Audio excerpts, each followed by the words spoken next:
Okay. Hi, everyone. Good afternoon.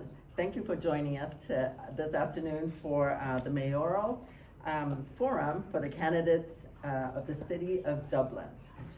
I'm Susanna Wong Ordway. I'm the school board member, one of the school board members for San Ramon Valley Unified School District. Today, my role is actually as the president of the Asian Pacific Islander American Public Affairs Association of the Tri-Valley chapter. APAPA, I'm going to call it APAPA, that's a lot shorter than the long name. APAPA is a national nonprofit organization whose mission is to advance our communities with a special focus on Asian American, Native Hawaiian, and Pacific Islander communities. We do that by advancing through leadership development and civic engagement opportunities like today's event. This public forum is co-hosted by the League of Women Voters of Alameda County. Both APAPA and the League of Women Voters are nonpartisan organizations, and our mutual goal is to provide non-biased, objective information to our communities and allow everyone to make informed voting decisions for themselves. It will be recorded, this forum, and made available to those who can't attend in person today. We're very fortunate and are honored to have Bill Clarkson, a very knowledgeable and experienced community and public service leader, as our moderator today. Bill has over 22 years in public service. He was former mayor of San Ramon, elected for the maximum 4 terms, and before that, a former school board member for San Ramon Valley Unified for 12 years. He's also been a part of the Tri-Valley community for over 4 decades and knows more about the history and changes to our region than anyone I know. So Bill, thank you for helping us out, and you can take it away. My pleasure. I want to thank everybody for attending and coming to this. Get a chance to meet our candidates for the mayor here in Dublin. A couple of housekeeping items for everybody. One is, and for those who were here before, I apologize for repeating myself. One is we ask that people not cheer or jeer during any of the comments. And the reason is we don't want people to feel intimidated or feel somehow unwelcome in terms of comments they're making. The other is that we're asking questions to get a general idea of the qualifications of the candidates, to find out what their guiding principles are and how they go about making decision making, what they think are important issues that are coming up, and also to a certain extent, how they feel about civic issues that are being confronting the city of Dublin. Keep in mind, although, is that if there are issues that are coming into the future for them, and those issues will be coming before them in a public meeting, they can't tell you now how they're going to vote.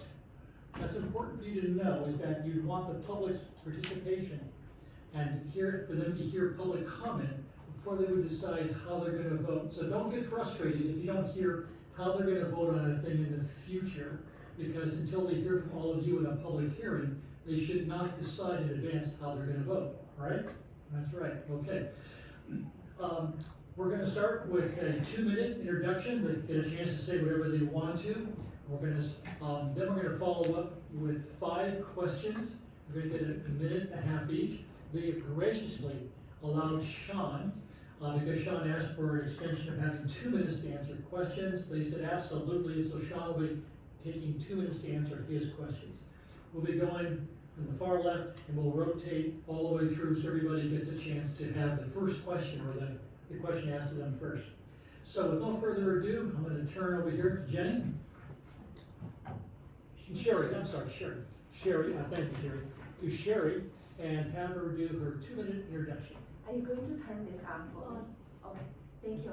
So good afternoon, everyone, and welcome to our beautiful City Hall. I'm Sherry Hu. I'm the current Vice Mayor for the city, and it's wonderful to see so many beautiful faces here. Your presence means a lot to all of us, because that means you care. You care about the future of our Dublin, of our community, and I appreciate that. So I want to first excuse my accent. And I moved to the US when I was in my late 20s. And as you know, learning a new language as an adult has been challenging for everyone, many immigrants in our community as well. But we have embraced the challenge and worked really hard on this. So Dublin has been my home for the past 15 years. Both of my children grew up here, attending Cope Elementary School, Finland Middle School, Dublin High, and Valley Christian Schools. And like many of our families here, they thrive with the supporting environment. So about 4 years ago, I had the honor of being elected to the city council with the highest number of votes from our Dubliners in the city's history. And I take this trust and responsibility seriously, and always working hard to keep our city safe and maintain a balanced budget. And right now, we are so glad we have over $200 million in our reserves. And we also welcomed more than 100 businesses just in the past year, including Grocery Outlet, H Mart, and Tivoli Plaza. So professionally, I hold the PhD degree in architectural engineering and have experience as a professor, business owner, nonprofit founder. I've worked to solve real world problems. And here we help to build the city a better place. Thank you.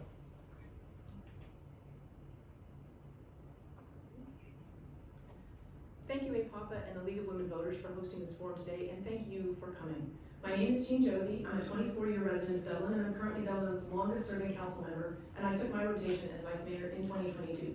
When I'm not doing city work, I work at Dublin High as a tutoring coordinator, managing a department of 14 professional tutors. I've been an active volunteer in this community for almost a quarter of a century, serving in leadership roles in our schools, our youth programs, and our service organizations. I am proud of the work we've done in City Council since 2018. We've made Dublin safer by adding 7 sworn police officers, a fully staffed behavioral health unit, and numerous technical upgrades. Through my policy committees, I've lobbied for laws that make us safer, such as the 11 new crime bills signed by the governor. That's why I am the only candidate endorsed by Alameda County Sheriff Yesenia Sanchez. We've improved Dublin's quality of life by opening 6 new parks and breaking ground on 3 more, updating our bicycling infrastructure, and creating the soon-to-open Cultural Arts Center. In addition, I brought forth innovative ideas, including the current Dublin 26 Trail Challenge that is ongoing, increasing our emphasis on the cultural celebrations that are important to our growing and diverse community. We've budgeted conservatively and increased our hefty reserves to position Dublin for a prosperous future. I've been a leader on our council on data-driven decision-making and not incurring unnecessary expenditures. We worked very hard to give our businesses and our residents everything we could to help them weather the COVID storm and build a thriving future. Since 2022, hundreds of new businesses have opened here, and our retail vacancy rate is one of the lowest in the region. We've improved traffic, made housing more affordable, and made strides towards carbon neutrality and energy resilience. During meetings, I am often the council member who synthesizes various views to help us reach a decision. This is why residents and business owners alike trust that I have the experience and the knowledge to lead Dublin into the future. My relationships and endorsements citywide show that I will be the mayor for all of Dublin. I will set the tone that no matter which district a council member is elected from, we make decisions for the good of the entire city. I will help our council make decisions by consensus. I'm a proven leader for the entire Dublin community, and I would be proud to earn your vote as Dublin's next mayor.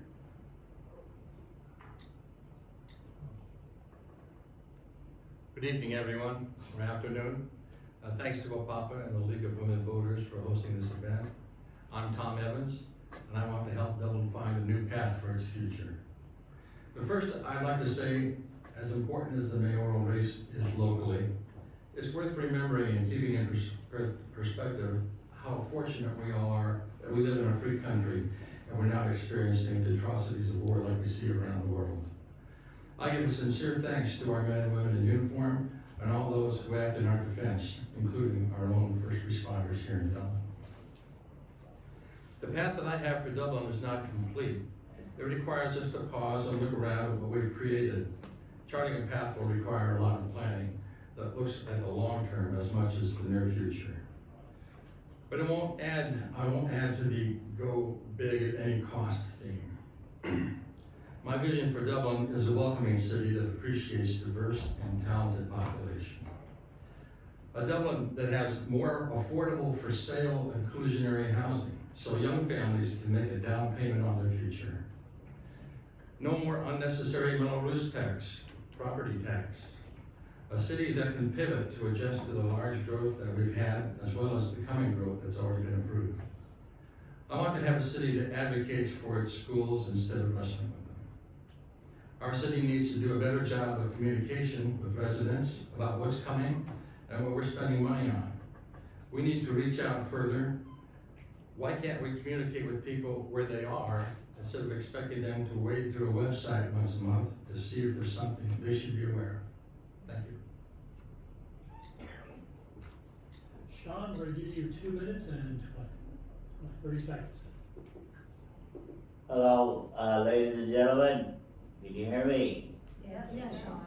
Okay. My name is Chuck Castillo. This is my 18th election. I have been in Dublin for 40 years this year.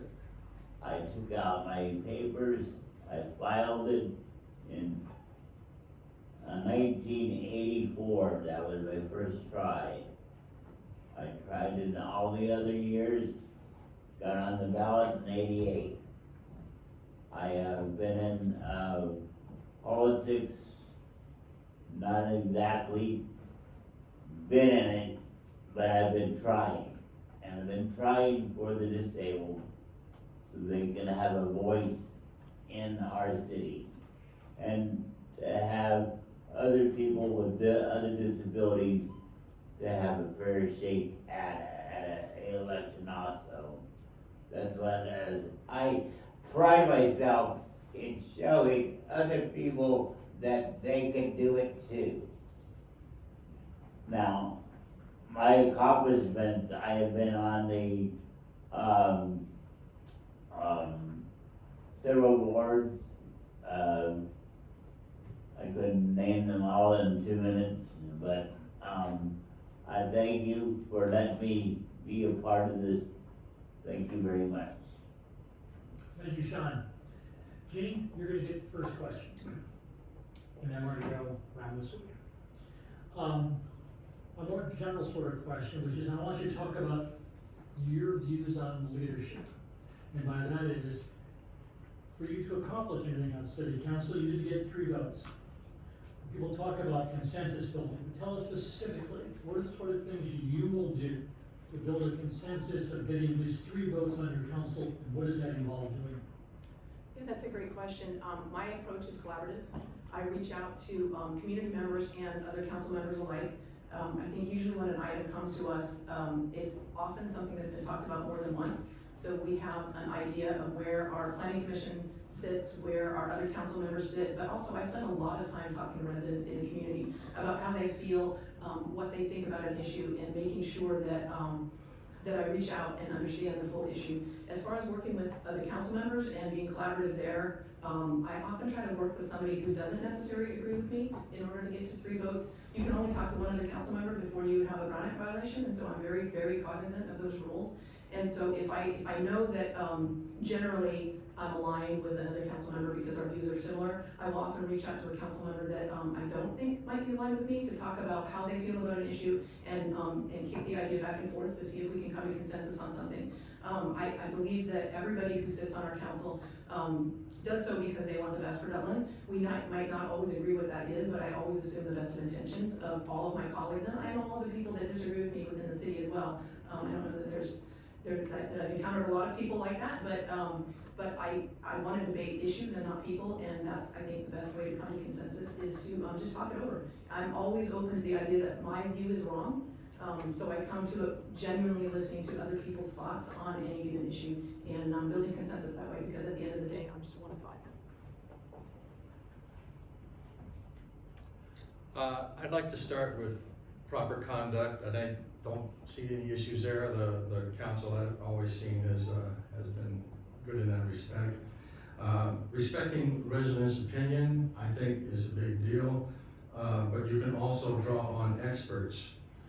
You want to do your homework, but you want to make sure that the experts that you bring in, if you decide to do that, are not ones that just automatically agree with you, but have a clear picture of what's going on. And when you do talk to your fellow council members, you want to listen to understand, not just listen until they're done and then it's your turn. I'm not an extremist. I believe in compromise. I tend to, I try to be toward the middle. So I would hope that others would follow that and be willing to compromise. Thank you. John? Yes, to get 3 people on my side, for the votes, if I was the mayor, I would, as I'm doing here, I give everybody respect, for each council person. I don't put anybody down for their votes, I don't hate anybody for their votes. I am likely to go out and find people, of the city and, have them go to the city council meetings and voice their opinions. And if they all agree with what I have to say, that's great. If they don't, that's great too. We're all a person of all people together, not just one person and one person alone. We're all in here together in this room right now, so that we are all knowing what we're all gonna do together for the city. Thank you.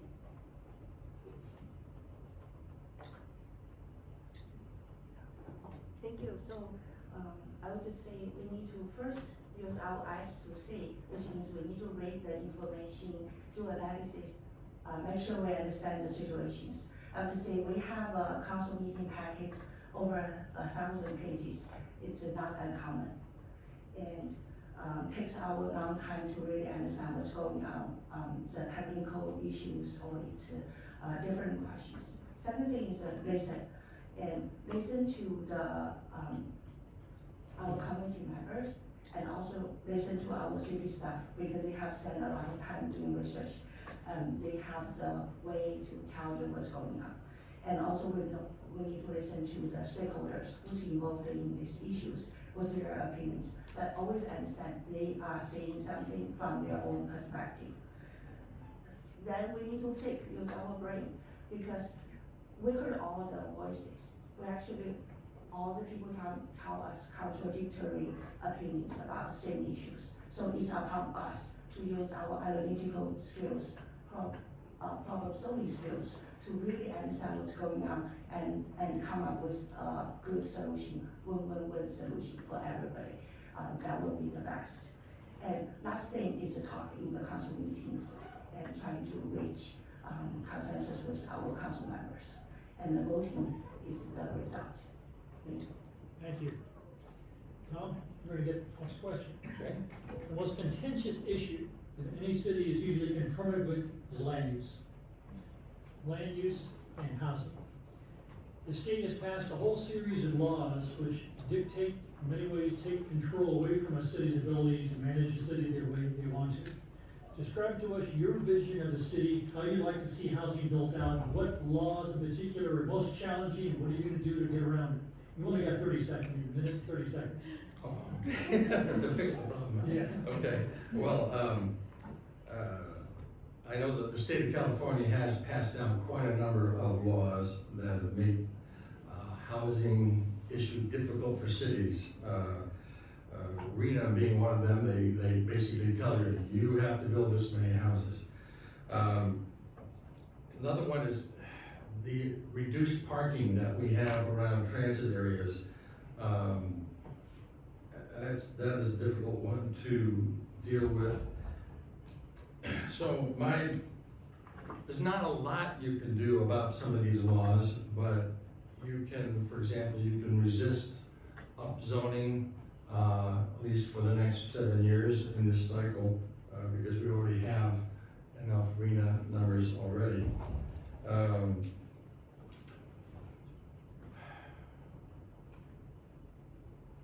I guess we want to look at the types of developments that developers bring to us, and make sure that they fit in with the style that Dublin is, and so it's not just like way out there.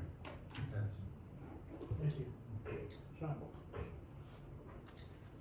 This is my biggest pet peeve that I have in Dublin.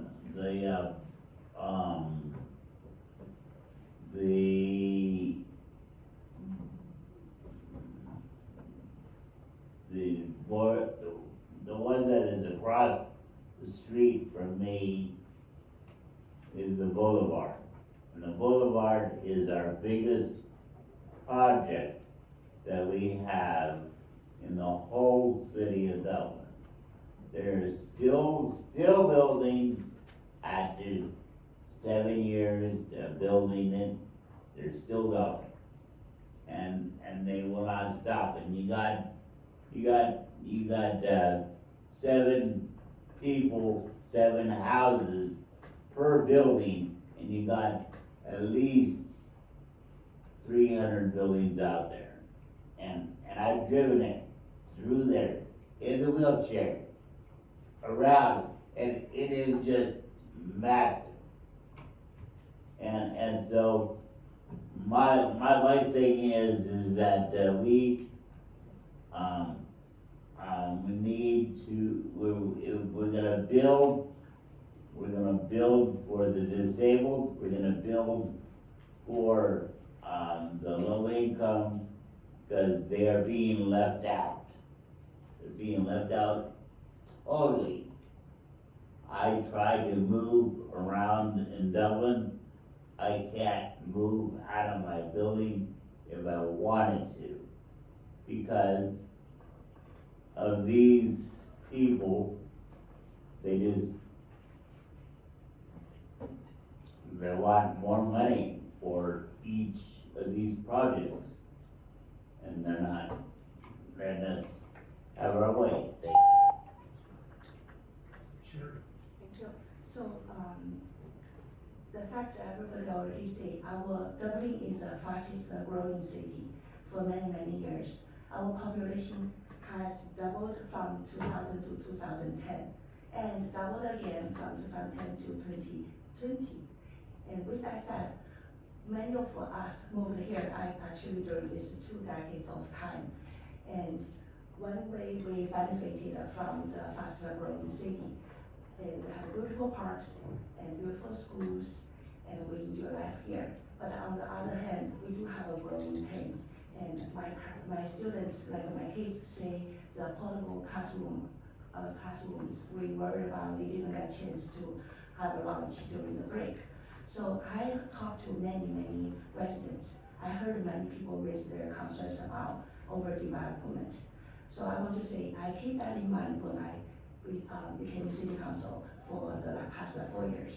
And after I became council, I know we have to comply with the state laws, but we also know we want to take care of our infrastructure, take care of our existing residents. So since I became council, I will never approve any additional homes that we do not have to build.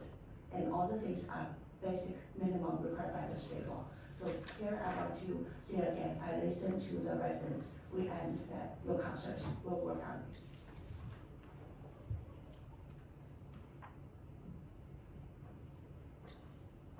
Thank you. Every time I approach a housing decision, I look at what's best for Dublin, and then what the state laws are, and then within that framework, make decisions based on Dublin's needs. I voted against rezoning open space for housing, and I voted yes on housing where it was either required by law or helped us achieve our economic development goals. Housing laws have grown increasingly restrictive over the years. In fact, just this week, 32 new housing bills were signed into law, particularly around development around port stations, within half-mile port stations, which we have.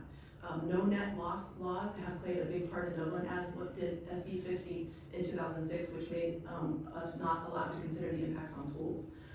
My main focus has remained on complying with state law while producing the kinds of housing that has lowered impacts on our schools, our traffic, our water infrastructure, but provided much needed affordable housing. We talk a lot still about the impacts on our school district, but the reality is schools are now predicted declining enrollment starting in 26-27. The huge wave of school children that was produced in Dublin's huge decade of growth has crested. In the past 10 years, we've graduated something like 7,000 children from Dublin High. I don't want the only option for our young people to be living with their parents or moving out of Dublin. I'm focused on producing the housing that keeps us compliant with state law and also stratifies our housing stock. I've pushed for more entry-level homes like those coming on Casa Hara, so our teachers, police officers, firefighters, and young professionals have a place that they can live. More affordable housing for the same reason. And I would like a senior development for our seniors who want to downsize from their 2- and 3-story homes. We can't stop housing. Very good. All right, Sean, this question comes to you.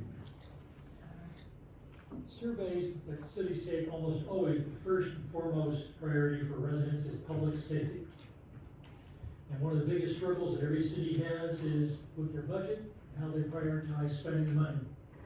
How do you feel about the current funding of public safety in Dublin? What changes specifically would you make, if any, in the current level of public safety funding? Well, on my,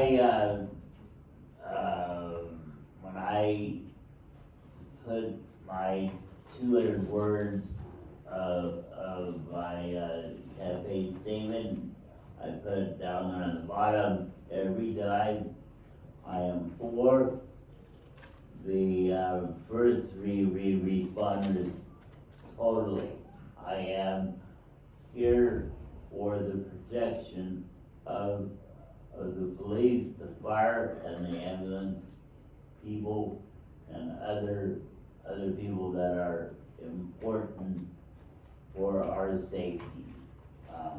It is very important to me that they all know that as the next mayor, I am going to fight to increase more firefighters, more police if we need it,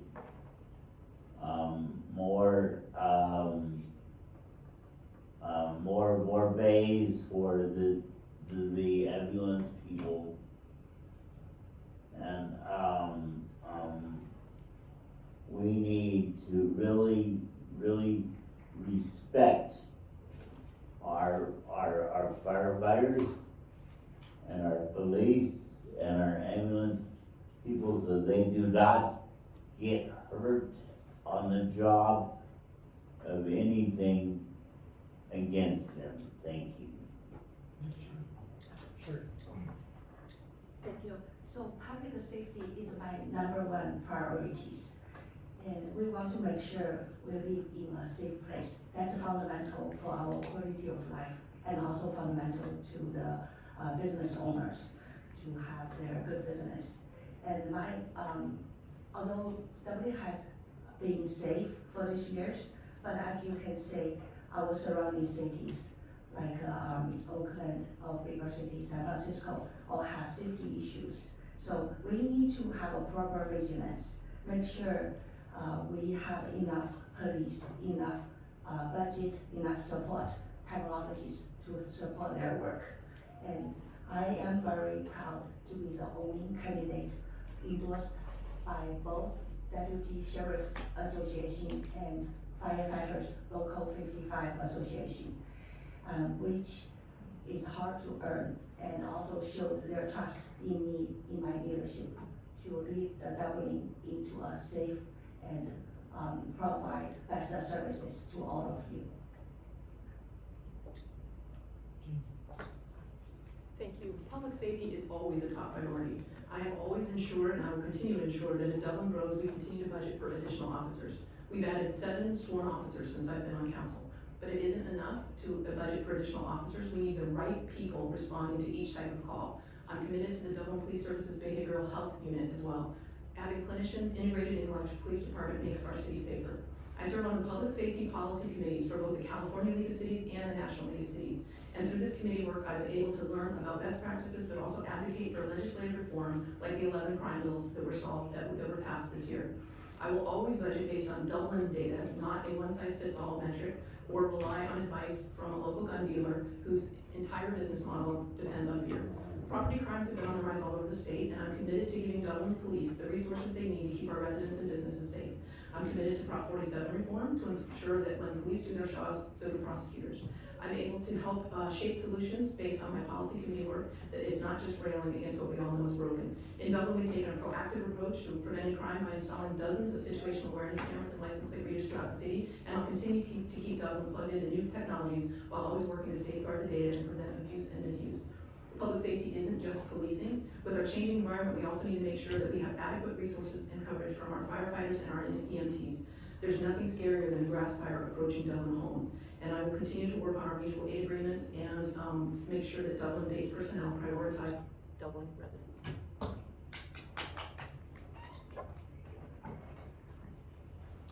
Public safety is typically the number one priority for almost everybody, and it is mine too. But it's not always the number one issue, and I think that's because our public safety and first responders have been working out pretty well. We're lucky to have Alameda County supply us for both the police protection and fire protection, because it allows us to use a lot of different, or allows us access to many different tools to do their job, whereas if one city was trying to get all of those things together, it's gonna cost them more. I think that we may be a little bit light on sworn officers. The old rule of thumb is one sworn officer for every 1,000 people. We've got about 73,000 people in Dublin, and we've got about 62 sworn officers, so I think that we could have a few more. And as far as the budget's concerned, first of all, it's a worthwhile spend. But if you were trying to look for ways to cut out of other things, I mean, you could spend less on certain big ticket projects, like maybe the Dublin Boulevard extension. One of the biggest frustrations, aside from housing, the cities are confronted with is traffic. The irony is that a successful city, which has strong retail base and has strong jobs, will have lots of traffic. You all want a successful city. Cities that lose jobs, lose retail, have less traffic. So what are you gonna do to balance the issues of having a successful city with lots of jobs, lots of retail? What projects, how are you gonna mitigate your traffic, balance those two imperatives together? And that starts with you, Sherry. How to balance traffic with the jobs? That's a very good question. So as we grow very fast in the past, so we start to have traffic congestions and environmental concerns of those issues. But at the same time, our business are thriving. So these are a little bit of competing factors. So make a right balance is the most important things. As we talk about how to look for the future for our Dublin, so we do have economic development zone in the east side of the Fallon Road that will create the life science, the technologies, AI companies, research centers, advanced manufacturers. So by bringing those high, rich job industries, that will help to bring the jobs and the business and revenue to our Dublin.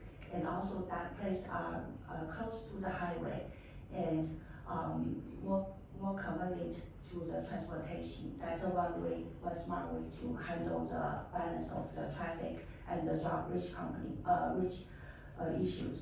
And there's downtown, there's other shopping centers.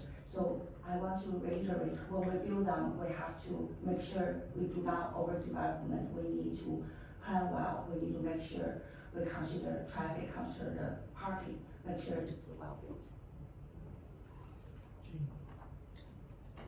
Thank you. Yeah, traffic and development often go hand in hand, but it seems a little bit ironic, but sometimes development actually lessens traffic. And I'll talk about that in a second, but some of the things that we have already done have made traffic in Dublin better since I've been on council. Every year we're running fiber to more of our signals to make them adaptive. And some of the final pieces of the East Dublin specific plan that are under construction now will actually help our traffic. It sounds funny, but 500 new homes, it sounds like it will bring a lot of traffic, but reality is these homes represent a tiny fraction of the number of homes in East Dublin. And as these developments come online, they complete the planned streets that help alleviate some of the congestion. The Crook Road opening will significantly help residents of Positano and Jordan Ranch to reach 580 without going down Positano Road and Fallon Parkway, Fallon Road. Already, the connections through the Boulevard neighborhood on Horizon Parkway have helped avoid Dublin Boulevard when traveling between East and West Dublin. There's now at least 4 separate ways to get from East Dublin to Dublin High, for example, in the morning, and only one of them includes traveling on Dublin Boulevard. In the past 2 years, in the next 2 years, when all of 4 years of high classes are at Emerald, Wheels will be able to revamp their routes and hopefully do a better job of serving all of Dublin and get some people out of cars and onto mass transit. In addition, we're building out our bicycle infrastructure with state and federal grants, and I continue to push Alameda County and Caltrans to upgrade the Fallon 580-680 interchange. Well, balancing traffic or reducing traffic in Dublin is a pretty tall order, because Dublin Boulevard is pretty much the only road that goes from east to west. So if you want to go from one to the other, you're on Dublin Boulevard. Bringing good jobs to Dublin is one way of reducing the amount of vehicles that get on the freeway. So if some of that traffic is contained within Dublin, and particularly if they're on the same side of Dublin, that will help some. There is some technology that uses Google Maps and such to kind of look at traffic. I think they've used it in Pittsburgh, Pennsylvania, but it can only really improve, you're working in the margins, in other words, not just a few percent. The Dublin Boulevard extension is actually something that causes me some concern, because I think it will increase the traffic in Dublin. As people try to get off the freeway to go down Dublin Boulevard, that's not going to be a pretty sight. So how we extend Dublin Boulevard is going to be key there.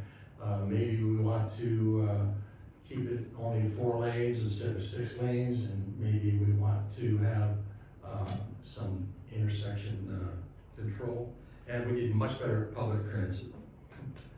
I'm out of time here. Sean.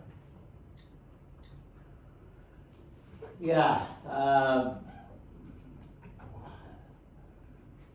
this is another sore spot with me, because I'm out there. I am dealing with traffic with my wheelchair. I have to give them all the right of way so that I don't get hit in my wheelchair. And that's the thing about what I've been saying for 40 years, is that we need to slow down and not fly all over the tarnation just to get somewhere and run over people while you're doing it.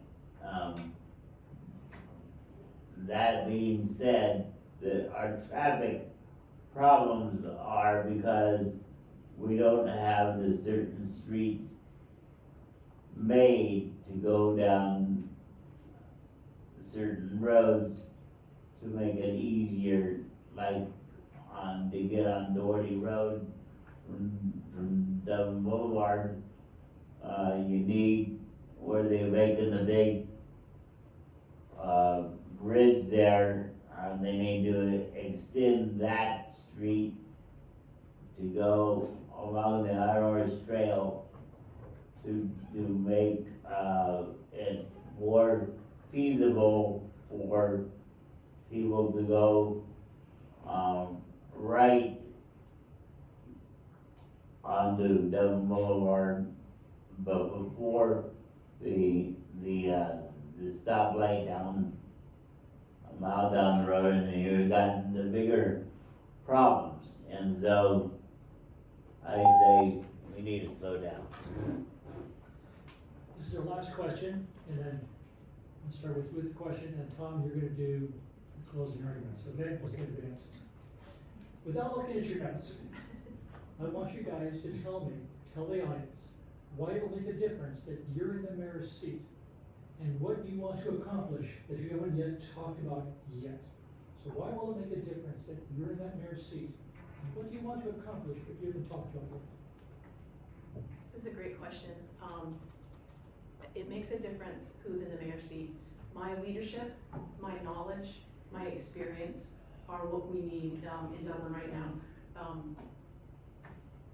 I'm hoping that the answers that you've seen today really point to the depth of experience that I have and the depth of knowledge that I have. I believe that I'm the only one of us at the dais who has extensive experience chairing committees.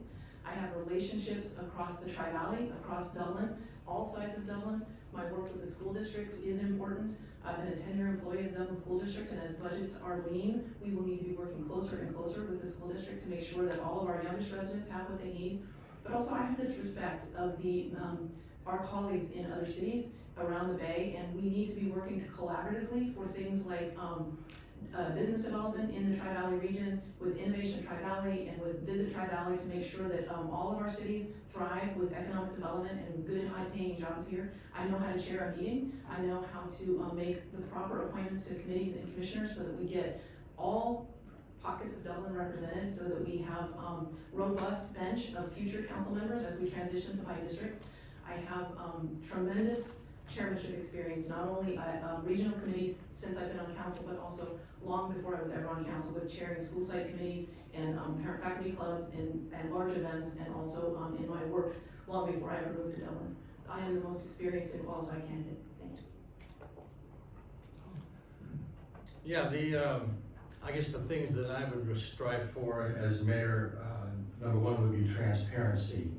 It seems like we have all of these projects going on, and I've heard the council complain that, well, the public doesn't come here until the last minute when everything's done. Well, that's because the residents don't know about it. We should have transparency. We should be reaching out to Dublin and giving them information where they're at. In other words, you shouldn't have to go and, well, gee, is there anything going on in Dublin that I need to know about? You should know about it. But we don't, most of us have emails, we have phones, you know. The city could find a way to get that information out. And the other item is schools. I really would like to get along better with the schools right now. It's not working out real well. And I would make the first move. I would say, look, we've got to get along, we've got to help each other instead of wrestling. Sean?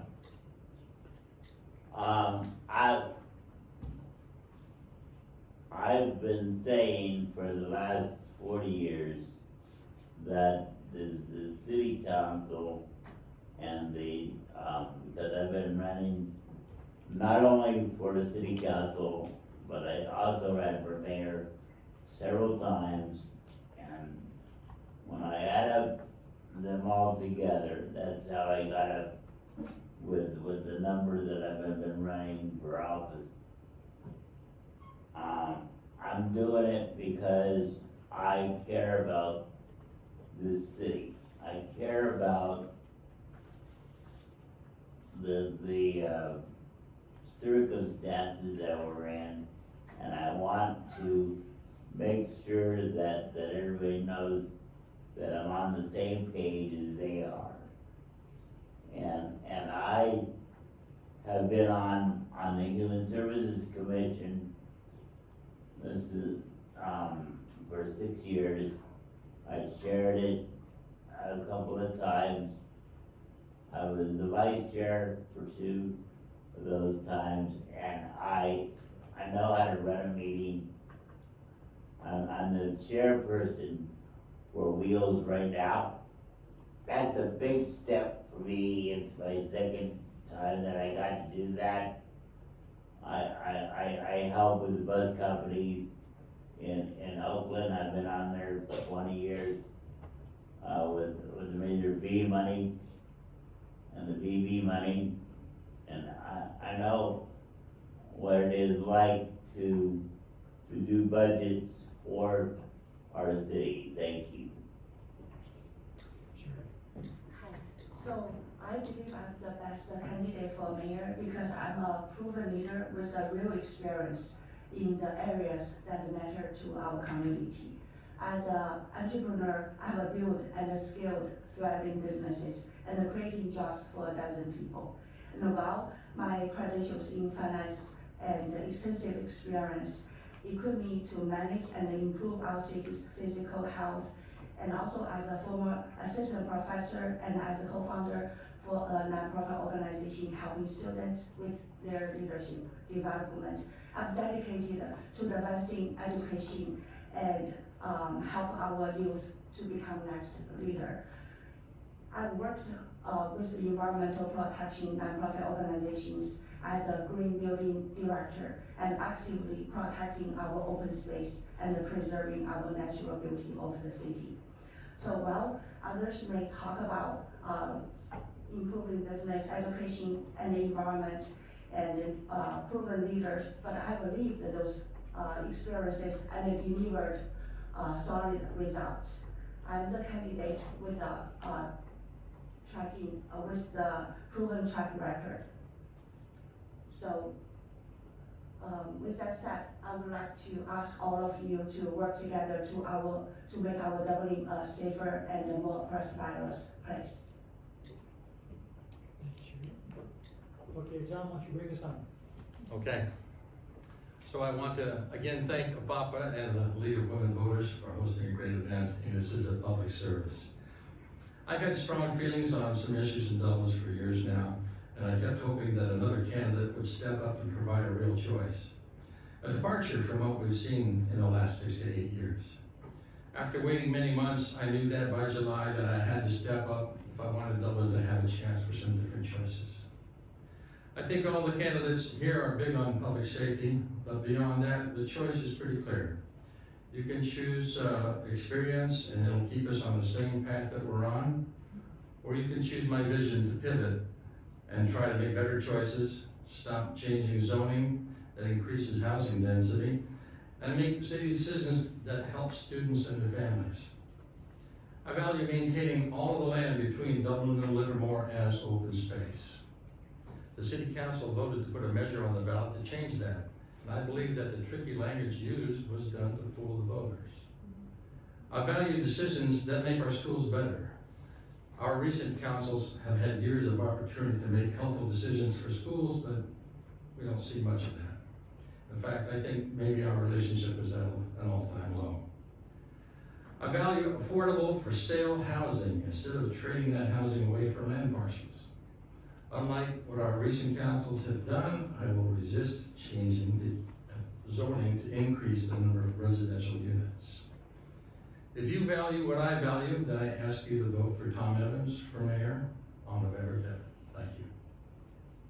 Sean?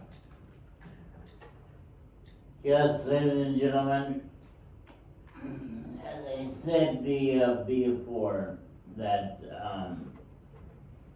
I am dedicated to this job. You give me a job as mayor, I'm gonna be here. I'm not gonna be at another job except for Chuck E. Cheese. I work at Chuck E. Cheese and that's my 1 day a week job. Being mayor, I can give you 100% of my time here. I'll give you office hours. You can come in, you can talk to me, we can talk about all the problems. I'm here for the people, not just the corporations that wanna come in and build their big high rises and their way high priced houses and stuff. I wanna lower the density of our housing because we are getting way overboard with our building. and we are not gonna stop. I mean, just, you can go down any street basically in Dublin Boulevard and see building. And there's no ending. I wanna see that the voice of the people be heard to stop. Thank you. Sure. So before we wrap up, I want to sincerely thank all of you for being here today. And you caring so much about our future of the community. And I also want to extend my gratitude to APAPA and League of Women and also my fellow candidates.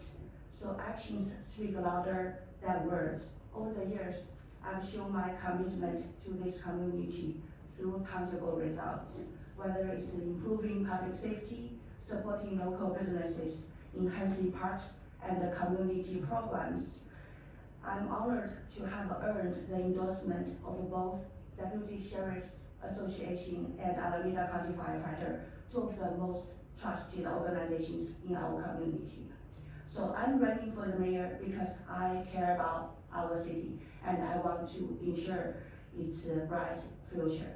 And now, I may not be the most polished English speaker here, but I like in words, I will make up for in action.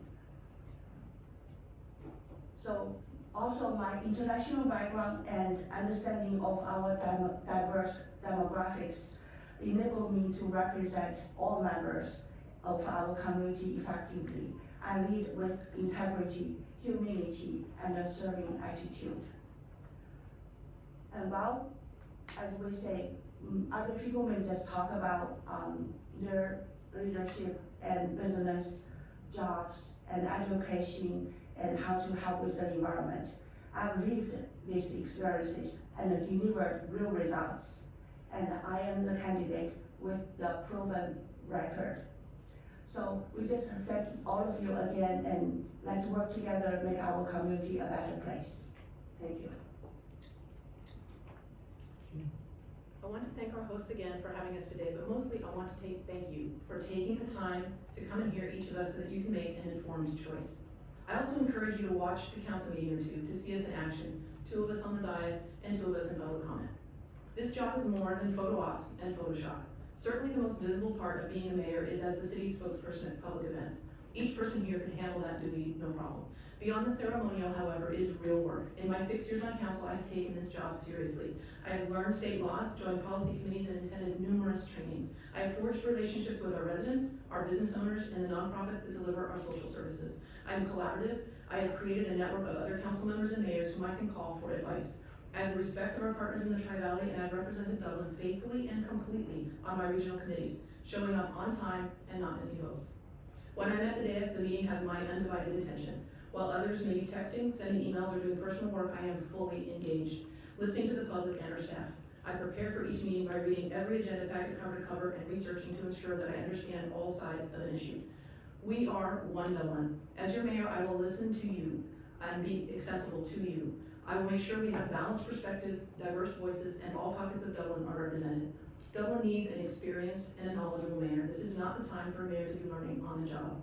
Or I will never stoke fear, pander, or spread misinformation. I'm endorsed by a wide coalition of elected leaders, community members, and organizations. Please visit my website, jeanjosie.com, for a complete list. But some of them are Congressman Swalwell, our 2 assembly members, our Alameda County Sheriff, planning commissioners, Tri-Valley neighbors, and the Alameda County Democratic Party. Those endorsers know that I'm the ethical candidate with the knowledge, the experience, and the leadership skills to be the mayor who delivers for you. Thank you very much for your time and your vote. I